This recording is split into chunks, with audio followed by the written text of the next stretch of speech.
Welcome to the Coffee with Karen podcast, a weekly chat show discussing everything from holistic health to current affairs from a mental, physical and spiritual perspective. Get your weekly cup of positivity with a sprinkling of woo-woo.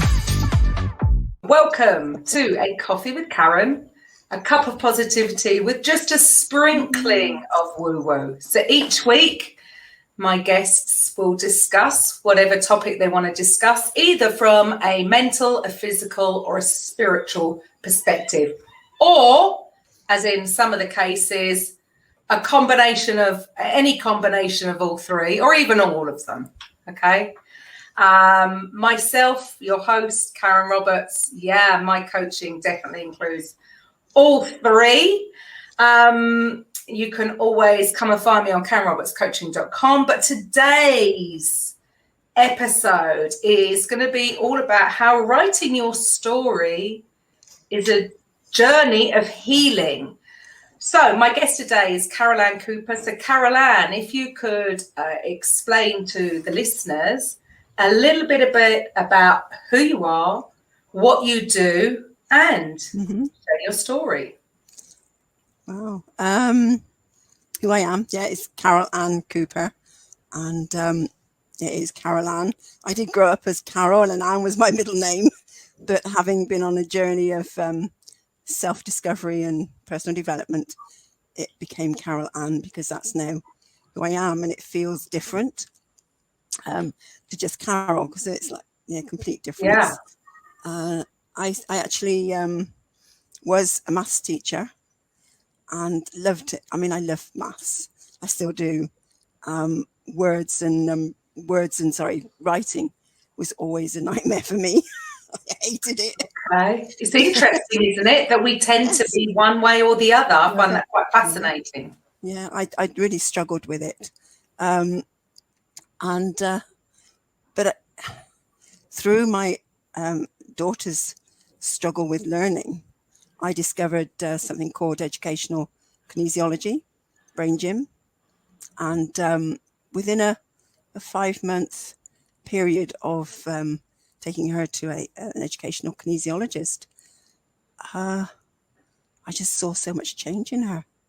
From somebody who was angry, upset, rebellious, didn't want to sit any of her exams because she was going to fail them all, to somebody who became confident, happy, sat all her exams and passed them, and went on to do another course and was getting merits and distinctions in her work.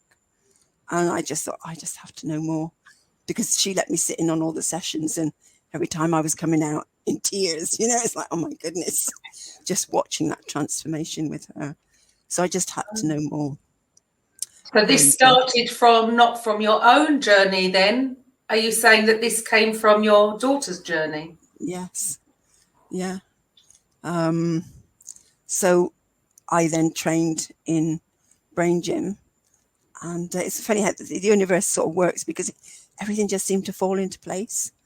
And the school actually funded me doing it. It was just one particular way that they were funding INSET that year, and I managed to get funded to do the brain gym course, which is a 4-day course.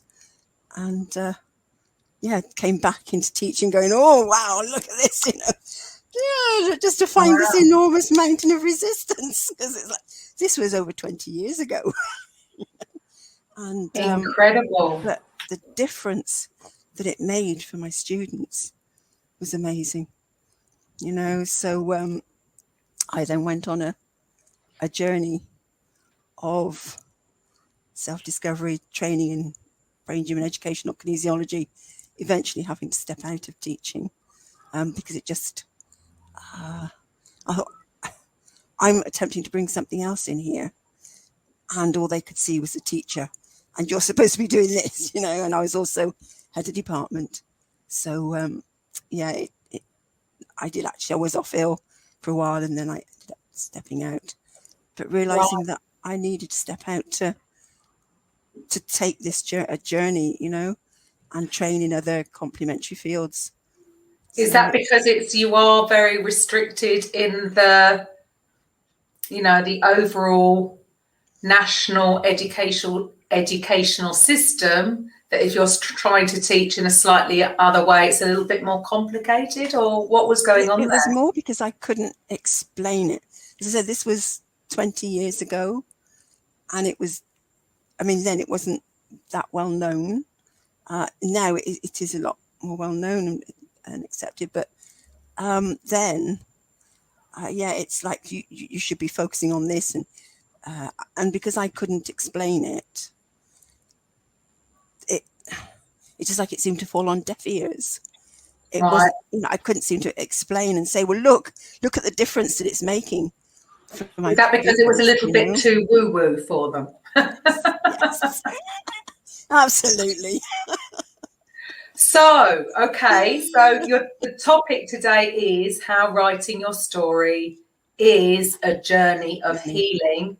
So, first of all, Carol Ann, can you explain, well, why? Why is that so? What I discovered is it helps you to understand the journey that you've been on through the writing of it. It helps you to understand yourself even more, but go sort of unlock everything that you've been through, join up the dots, but also the emotional aspect of it, because actually writing your story, for most people that I've spoken to, and I keep hearing, it's the hardest thing that they ever have to write, because it's that vulnerability, it's emotion there, that you are laying yourself open to, your own personal experience. But what also it does, it allows you to work through the emotions as you're writing it, and be able to write it from a place of being with the emotion rather than it taking over you. So there's that for me is a healing process in itself, because it's not then constantly consuming you if you talk about it or you're writing about it. And also your writing is much more powerful if you can write from that place, because it comes out in your writing, and that's where you then connect with your reader, because they can feel it. Yeah, sure. And from what from where I've discussed various topics with other guests in the past, there does seem to be a link that a lot of this stuff could actually be quite subconscious, right? That people don't, or have maybe pushed certain memories or certain emotions down to forget. And so actually it's only, but they could still be having an effect on them and without them being aware.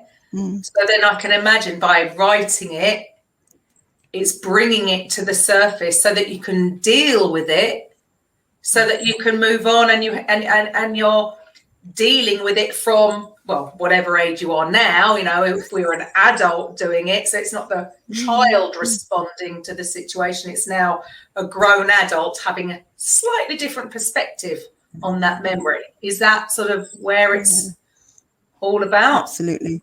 Yeah. Because that's why I find myself working with people now, because my journey has been one to becoming the writing facilitator through unlocking the writer within myself. And so that's why I help people to unlock that writer within them and write their story. So yes, it does have that healing effect. So what is your story? Do you mind sharing with the listeners a little bit about your story? Oh gosh, it's my story. Yeah, it's like I've realized it's like, gosh, where do you start? Because I started to begin to realize, well, actually, when I shared that bit earlier about with my daughter, and sort of that's where I came in touch with brain gym and educational kinesiology. But through that journey of training in other complementary fields, I've unlocked other memories and realized, as you were saying, there's memories and trauma stored in the body that you have no idea of. And through one particular training that I was doing in educational kinesiology, I unlocked a memory of being a forceps delivery. And the pain and the trauma that I went through with that was like, wow.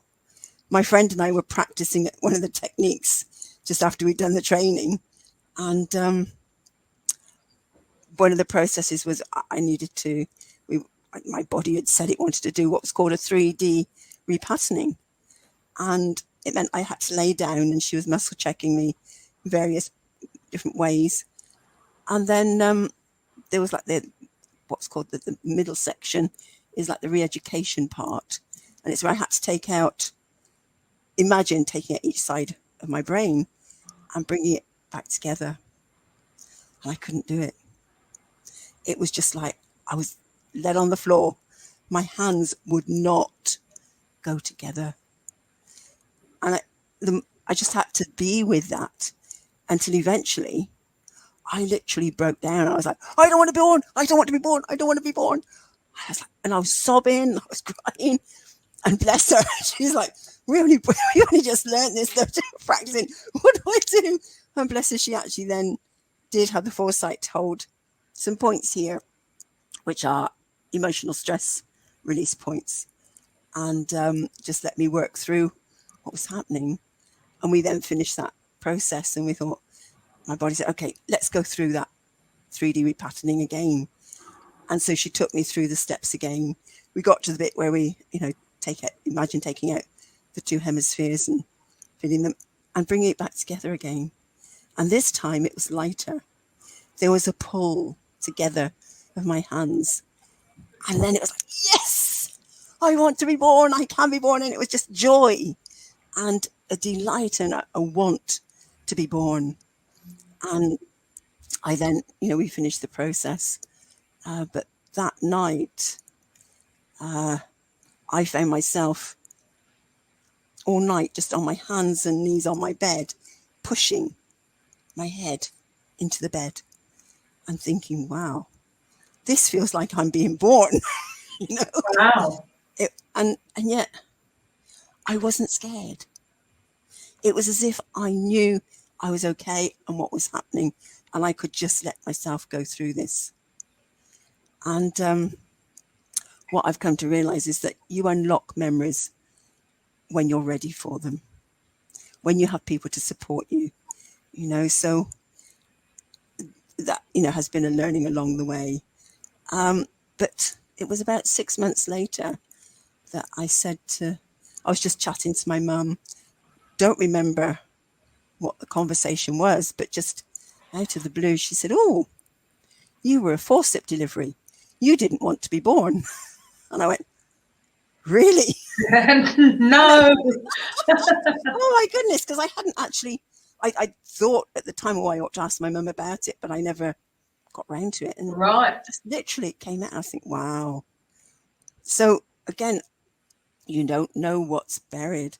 And I've been back to that memory now many times in many different processes from different perspectives on it, but actually realizing the pain and the trauma that was there at the time. And, but also realizing my part in it of sort of struggling, because part of me not wanting to be born. So, but I also realized that like screwed up my brain in some way. And I feel, and for me, it's like I have brain damage. And even that, and I know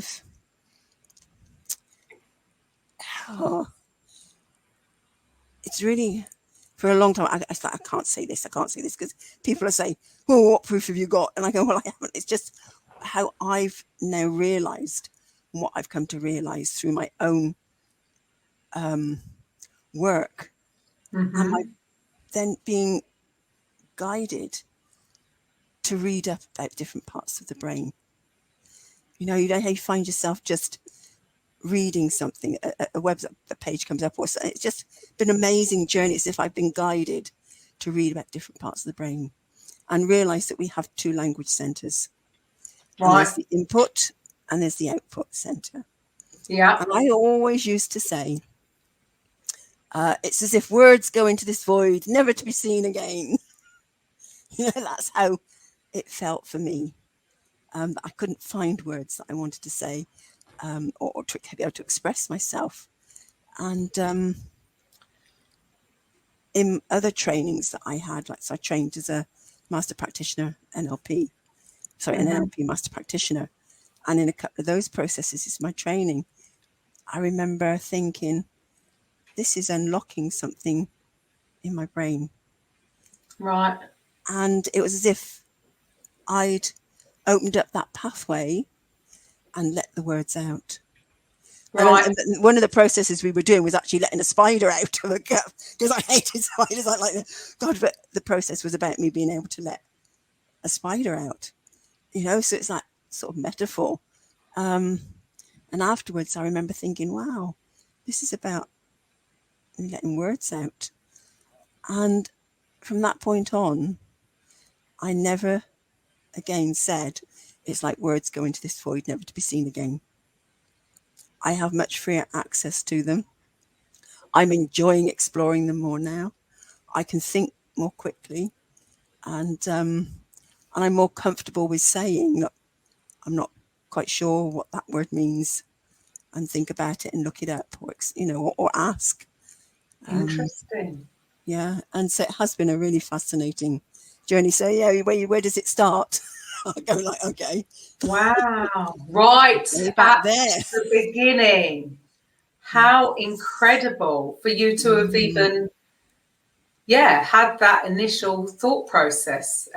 Quite unbelievable. So obviously it was something that you were being shown that, you needed to heal this issue, right? Yeah, right. Because I've heard a lot of people say how, the pain that they've had through a forceps delivery. And what was interesting was my aunt's partner. She used to be a nurse, and she said to me, "Oh, but the doctors are really gentle." And I go, "But it hurts." That was painful, so that how they seem to think that it's not going to be painful, I don't know. But I also realized that there is a way of communicating with a soul, with a baby, when they're in the womb. And I remember thinking, but you didn't ask me. And then, it's like, okay, so how can a baby think that? But there is that sense of, but you didn't ask me what I wanted. Right. Yeah, Wow. you were forcing me into this world. Yeah. Wow. So how did you even get to that point? Where did this desire come from to even go to that place, for even you to be guided to that kind of training? Where did this all come from? It was like through my daughter's struggle with. Just through that, and that's just led you on your own healing process. And that in itself was guided, because I knew that she wasn't stupid. But there was something, she just wasn't able to access the learning, and she became very angry, very rebellious. And I just I'd heard about Brain Gym, but I'd heard about the course. I remember thinking, I can't afford that. And I didn't see how it could apply to my daughter, or how I could use it with her. And I literally I went to a natural therapist clinic where I lived this one Christmas. And I just popped in for some essential oils. And I just happened to see a leaflet and went, oh, Brain Gym, can it be had as a one-to-one consultation? And the receptionist said, oh, yes. And here's David Hubbard right now. And he literally popped out in that moment to get something for a client. I had a wonderful conversation with him about what I was observing with my daughter. He said, I can help. I said, right, book me an appointment. Yeah. Well, they do say when you are ready, the teacher will appear. So that is exactly what happened. So for the people who are listening, who would think, well, what is Brain Gym? Can you explain a little bit about what that is? Yeah, it's Brain Gym itself are 26 activities that actually help take away the stress of learning, and that will give you a different perspective on that, on what you're struggling with. It's actually what I deem to be the cornerstone of educational kinesiology. And that they look at the different, it's like we've got 3 dimensions, you know, we're not just a one-dimensional being, we've got 3 dimensions. So they look at the 3 dimensions of your body and your brain and how it functions and how it works together. So we're looking at organization, comprehension, and communication. Those are like the 3 aspects. And then the different movements. So you're looking at how the body is moving or not moving and what the struggle is and where the stuckness is. And then these activities just help to the body to readjust itself and to find its own way of doing something. And Right. what I realized when I did the first brain gym course, it was like my body went, thank you. Somebody is asking me what I want, giving me what I want. And it's like the body goes, oh, thank you. And it just changes. Right. Yeah. And do you think that's sort of a huge problem in the schools today, which is why, you know, that it does seem, not that I'm heavily involved with the school system these days, but from what I've experienced with my own daughters going through systems, and not just systems here, but my girls were actually brought up in Portugal. So they went through the Portuguese system, and that I would say is even more limited because they teach in one way. Like especially over there, everything was out of a book. So there wasn't even a science lab. Whereas at least in England, there would be other methods, maybe, of learning things. Than just actually reading out of a textbook. So do you see that being part of the issue, that different children have different ways of learning, and if the school isn't dealing with all, some children get left out? Yeah, and it is very much that, because everybody has their own way of learning. And something I realized when I was doing my training, and because David Hubbard, that educational kinesiologist that came out in that moment and said, yes, I can help. He's who I ended up training with as well, because he was a brain gym instructor. And he said, oh, you might find that children are looking at the window. And what they're actually doing is accessing the thinking spot in their brain. You tell them, look at me, you've immediately switched them off learning. Right. Some children need to stop. There's reflexes in the body, and a natural reflex. And you bring your knees up, your head goes down. So you've got children that are like this. You tell them to sit up straight, boom, bang, you switch them off learning. Right. And I was thinking, oh my goodness, I know these things I remember doing, and I started to realize how children did learn, and started shifting how I was teaching. But just doing brain gym activities, just 1 or 2 brain gym activities, actually enabled them to become present, to be able to engage in the learning, to be able to listen. And there were huge shifts in this, my students, and some that were just, used to really mess around a lot. And I ended up, there's 4 brain gym activities that we call PACE, which help you to be more positive, active, clear, and energetic. And it's like we call it's a readiness to learn program. And those 4 I used to start my lessons with. And the change that I saw in my pupils with just doing that each lesson, the beginning of the lesson, there were children who used to fidget a lot or shout out. They settled and would be calmer. And I actually did those 4 activities because when I left teaching the school, I went into post-16 college for 2 years before I finally left teaching. And I had an Ofsted inspector come in to one of my lessons, and I had these boys, these post 16 boys. And they came bounding in, as they do. Well, so they don't really want to be there doing maths, but they had to be there. And I did pace with them, as I always did. And they calmed down, they listened. And I did the lesson. And at the end of the lesson, this Ofsted inspector said to me, "What was that you did with them?" It was like lion taming. Wow.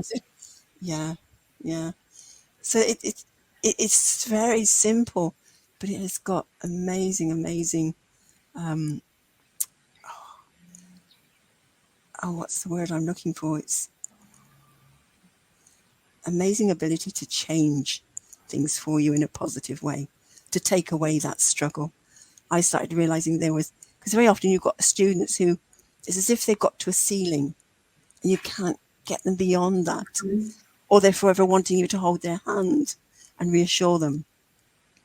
I found I was able to get students beyond that ceiling, and for other students that were wanting hand holding, to then be able to ask a question and then get on their own.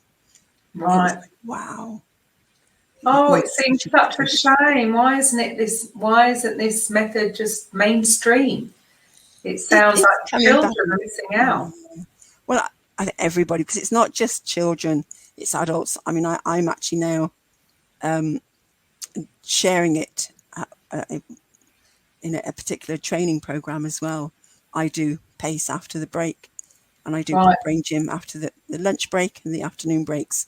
And they've said the difference that they've noticed in their ability to be engaged with the learning and stay present, throughout the whole day and have energy, has been quite marked. So it's not just for children, it's adults as well. Right. And do you still teach? Do you still teach? So you're still teaching? No. I left teaching. Stopped completely. Yeah, you stopped completely. So how do you help people now? How do you help children, or do you mainly focus on adults? I mainly focus on adults. But it's the child within the adult. Right. It's the inner child that I'm always working with. Yeah, because I often, something shows up and I'm going, okay, so what age you is here now? And it's always interesting. So you really, you're doing inner child work. Is that how you would describe it? Yeah, very much so. And very often, because with writing, it does go back to their struggle at school, how they found writing at school. And even some people that enjoy writing, there's memories that they have of experiences at school that hold them back. And so by being able to heal that, it then enables them to be an even more efficient writer. They find that they're more fluent with their writing, more expressive, and they get depth and quality to their writing. Depth and substance, that's the word. Yeah. So you've had quite a transition personally, going from a maths teacher to actually moving forward, helping your daughter. And in turn, that's actually helped you heal. And so now you've come to the end, not to the end, but you've come out that side, and now you're helping other adults how to write their story to heal themselves. Yeah. So, I mean, when did you come to this conclusion? What happened? So you did the brain gym. So how did this actual desire to then turn that into helping people, write? Right. Yeah. That's a great. Quite a transition, isn't it? It is absolutely. Because along the way with my trainings, there's quite a lot of other fields that I'm trained in, and along the way I actually did an English language A-level, which was something I never thought I was capable of doing. When I just thought, let's have a go at doing that. And this was about 15, 16 years ago now. I lose track of time, because it was about 18 years ago I left teaching completely to follow, set up business and to do my, keep doing my training. But theoretically, I was wanting to set up a business. But it seemed like I was on a path of just finding myself and working on myself a lot, But I have worked with sort of people in various ways over the years. But I did this 2-year course, which was the advanced level English language. And I passed it. I was so amazed. But every week I was still going and asking questions about words I didn't understand. And even now, some of the words I said, oh, what's that word mean? But some I've sort of picked up and I know them now and I can use them. But I was able to ask questions, and in a way like I never used to ask questions. And I would keep questioning until I got the answer that I wanted, until I understood. And that was the difference for me, because and if I got stuck, I would do some brain gym or some NLP on myself to help myself through the stuckness. And that's what got me through the 2 years. And and passing. But there was one day, in terms of writing, looking at writing, I was sitting on a boat in San Francisco Bay and just enjoying the day. And I was looking up at the mountainside and I went, oh, that mansion up there, that's going to be mine one day. And there's a part of me going, oh, yeah, right. 2 or 3 million, 3 or 4 million. But I mean, it's a lot more now, but this is a long time ago. But even then, 3 or 4 million, it's like, hey, you're going to get that. And I heard in my head, you're going to write a book. And I literally went, what? What do you mean write a book? It was just so loud in my head, so emphatic. Wow. And it was like, okay, so what's the book going to be about? What's the topic? How am I going to write it? So it really set up this inquiry. What process? Yeah. Yeah. Wow. Because it's not the, I suppose, for instance, if somebody thinks that, I mean, how do people go about it? Because is it that you get people that know they need help, or is there another process? How do they come to you? How are you helping people, and in what? Because it's one thing to be aware, but I would think that there's probably a lot of people out there that probably aren't even aware that they would benefit from something like this. So how do you help, and how do people come to you for the help, if that makes sense? Yeah, it's only the last 3 years that I've sort of been saying, focusing on the writing and helping people with their writing, and really sort of got into this, well, yes, I can do this. Because up to that point, it's like, really? Who am I to do this? You know what I mean? And, but it was like, yes, I can do this. And so I've worked with a few people. It just happened. I found myself working with some people, and just the shift and what happened for them gave me the encouragement to keep going.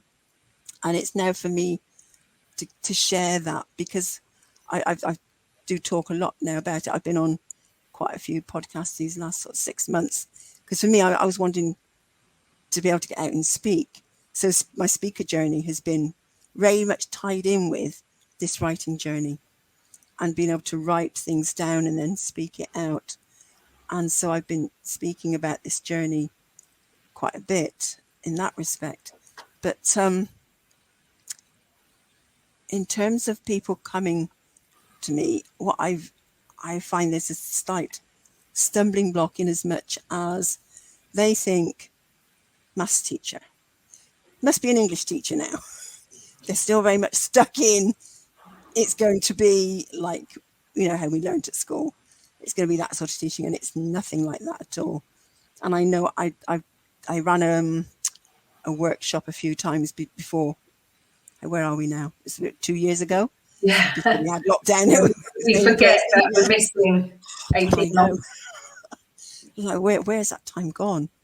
But yeah, I did a workshop quite a few times with some people, and helped them with their writing and the activities that I do. And there was one lady who, she didn't believe that she could write. And by the end of the day, she said, I've now got confidence that I can write and that I have something to write about.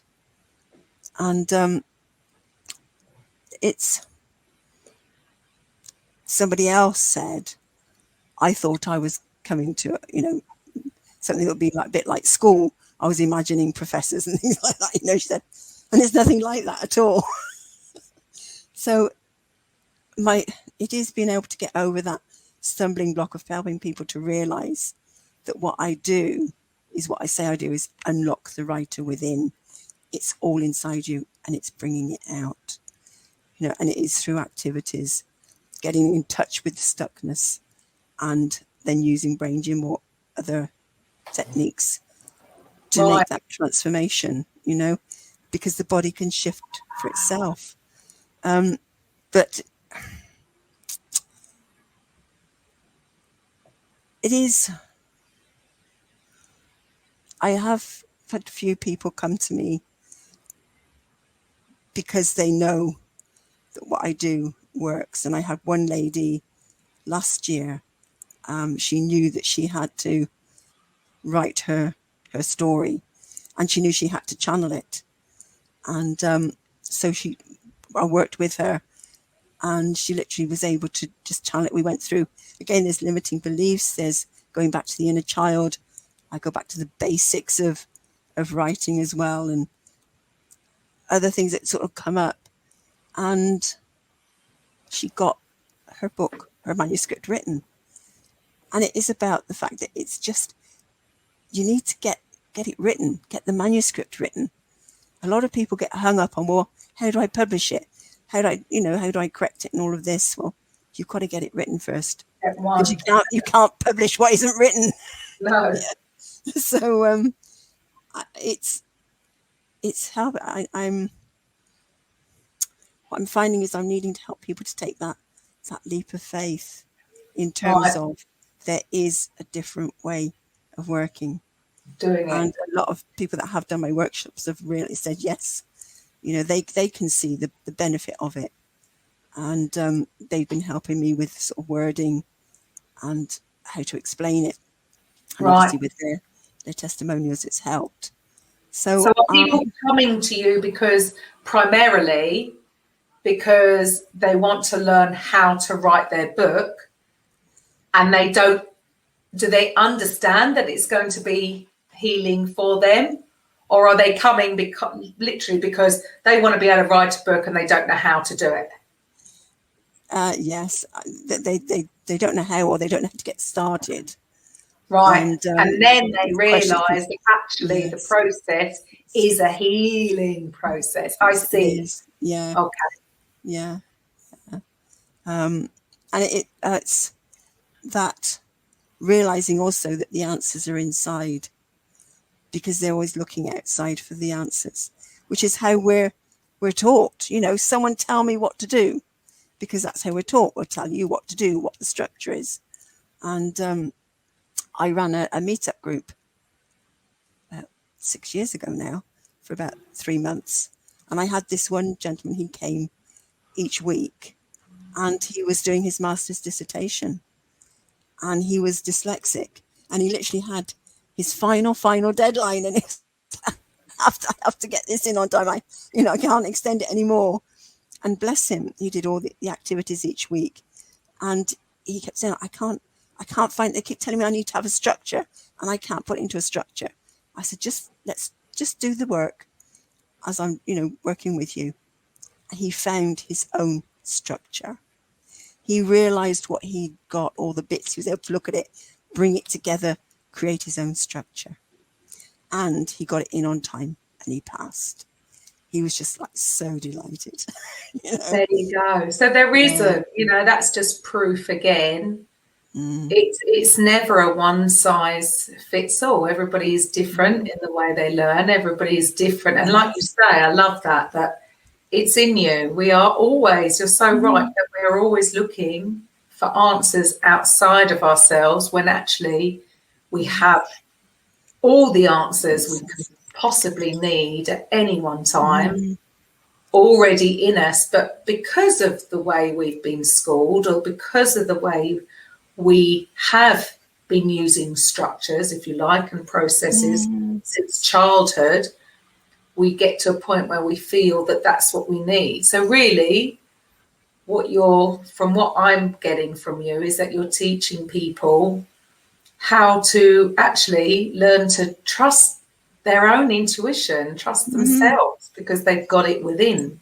Yes. So you're more bringing that out in them, which is far more, it seems a far better way of doing things, rather than some kind of writing instructor that's just going to teach them, you know, the formats of writing a great book, but isn't that the way everybody's doing it? So would you say your way is, what would you say the way you are teaching is different to others maybe out there that are teaching people how to write a book? For one, I don't use the word teaching. I facilitate the writing process. Like that, yes. So that's going back to giving ownership on the person. Yeah, exactly. Rather than you're the taking them through a controller. journey. Yes, yeah. And I've lost your question now. So how would you say your way is different to other people out there who are saying that they would help people write a book? Yeah, I don't tell them what to do.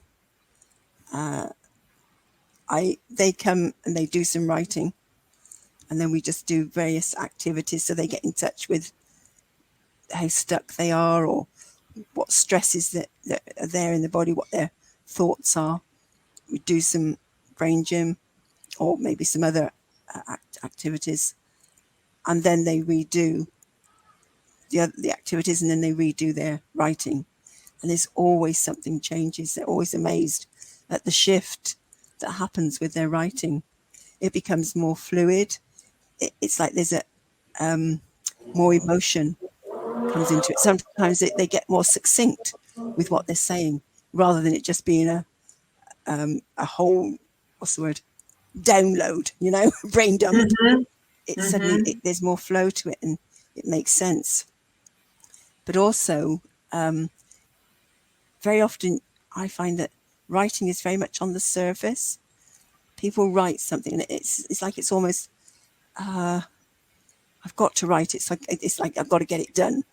And to me, that it doesn't get depth to it. And by doing the work that I do, it allows them to get that depth to it.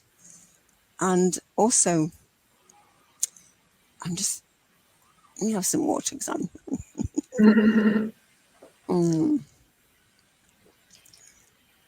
and just sipping water is one of the brain gym activities, actually. And we always need water, because hydration is the first thing that goes when we're stressed. Absolutely.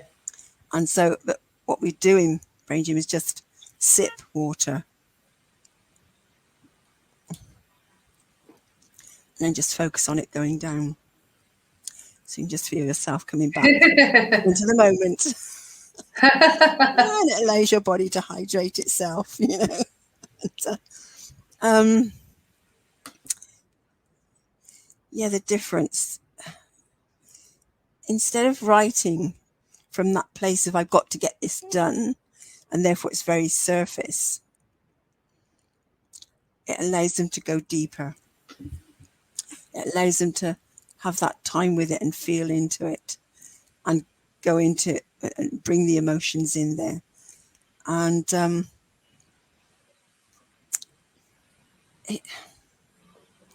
it's the only way I can describe it. And that's right. The other thing, that's where I was going to go, was actually about editing. Right. I don't need to have it edited so much. Yeah. Because they've worked with it, and the way I work, they've written it once, and then we've gone through all the activities. They write it again, and it's changed, it's shifted. Eventually, when they finish the manuscript, they don't need as much editing as they would have done. Because it's just flows. It flows, exactly. And this also comes, there's a story about my dad. Many years ago, when I first was training, I said to Dad, "Oh, can I just practice a technique on you?" He said, "Yeah, okay." He said, "But just as a guinea pig, I don't really need this." I said, "No, that's fine, Dad. You don't need it, but I'm really grateful if you just let me practice." And interestingly enough, he wanted to write his article for their gardening magazine. And this is all those years ago, so I'm amazed at how this again shows up. And this one evening, I was sat with him and setting the goal, what he wanted to do, and I was taking him through the process.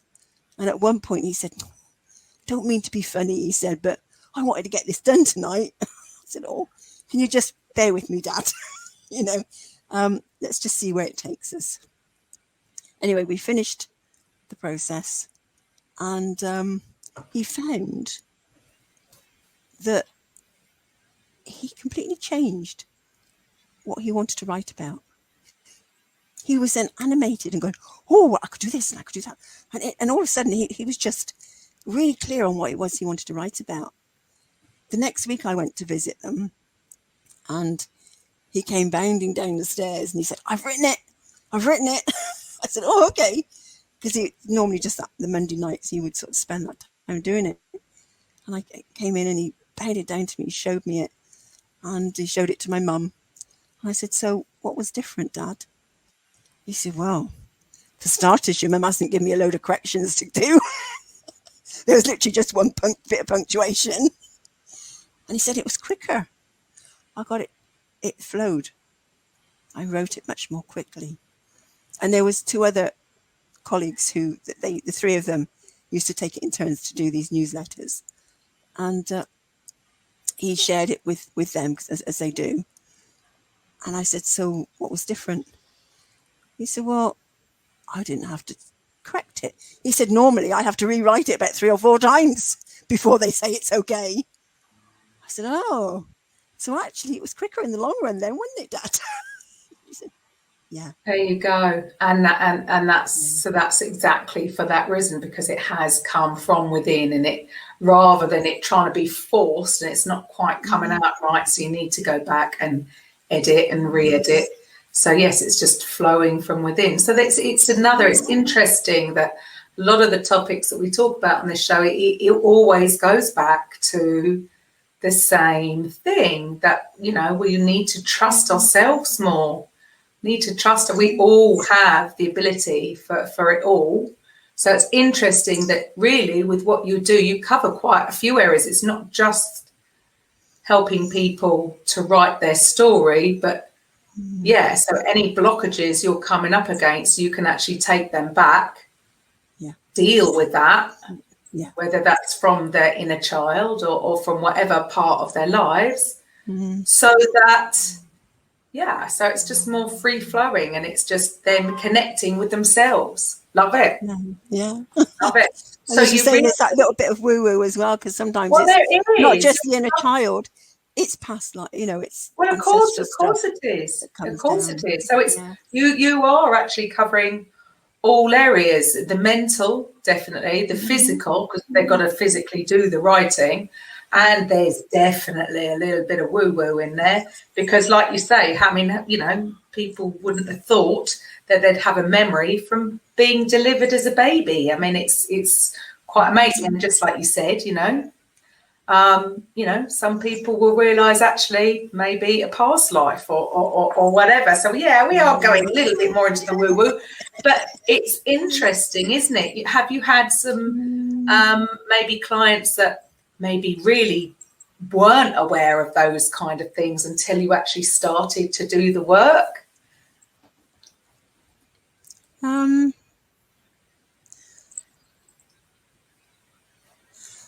There's somebody who comes to mind who I work with her quite a bit. Used to meet up regularly, and I'd be working with her to write her book. And what actually came up was more about her relationship with her family, with her parents, and with a particular friend. And we ended up working on that, and that transformed and so did her writing. And she hadn't thought that that was what would come up, when we were working on her writing her book. And then what she found was she had much more confidence, was able to write. She ended up writing a blog post and really explaining something that had happened to her. And right. Well, that's what I mean. I bet yeah. a lot of people come to you and are just not aware. Yeah. So until they start working with you and you're asking the right questions, I presume, to invoke this, whether it's a memory or whatever, to actually go back and go through it. Fascinating. It's you say ask the right questions. It's about being able to listen to their language and work with their language and what they're saying, but also connecting with their soul and focusing on what really wants to be said here, what is really being communicated. And that's where I sort of connect. But yeah, it's just asking those questions, and it is the listening to what they're saying. Yeah, and actually listening to not the superficial answer, but them actually meaning the deeper meaning. Yeah. Oh, really? And also using their words. That's really powerful. And a lot of people say, oh, it's like you know me. And I think, but it is because that's how I feel. I feel like I'm one with them.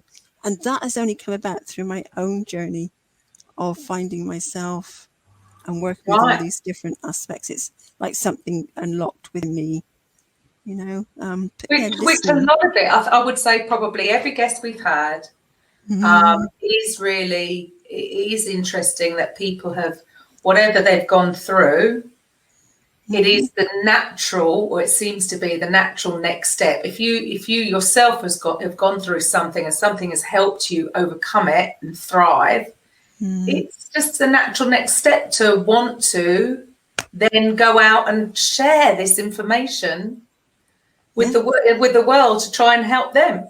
So what else other than this? What else have you gained through this whole journey? Wow.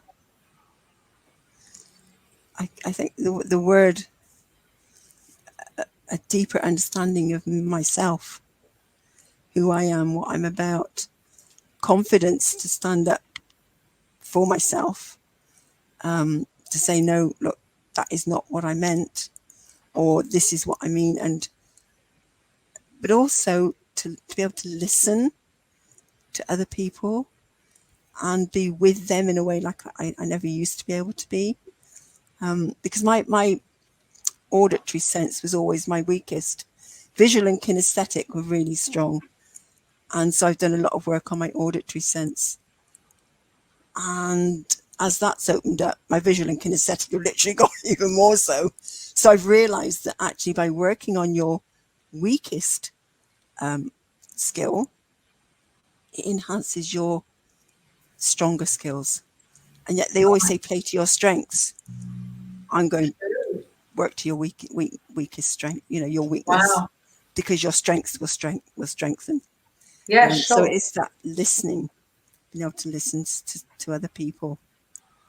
Cool. And, it's interesting. It's also that ability now to just be with whatever is happening and go, okay, if I'm feeling right in the doldrums and going, oh, what on earth am I doing? I'll work with that, be with that, and can find the answer and then come back out again. So it's that ability to now bounce back more quickly. Yes, which is all of it, really, isn't it? It's some people can be quite scared of actually just sitting in the emotion, because I suppose we've also been told we've got to be positive or we've got to be this, and so we can quite often push against these feelings. Whereas, like you say, if you just trust and just be with it, answers will come up, and you don't have to stay there too long, right? No, that's right. And actually, that's where one particular brain gym activity helps you to be with that emotion, and that is something called hookups. And all you do is cross your ankles. You just have your thumbs to the floor with your backs of your hands together, Then put the palms of your hands together and then just roll under. And you just sit and just close your eyes. And that helps you to just Connect. be with the emotion that's there. Right. And And it's okay. Whatever the emotion is, it's okay.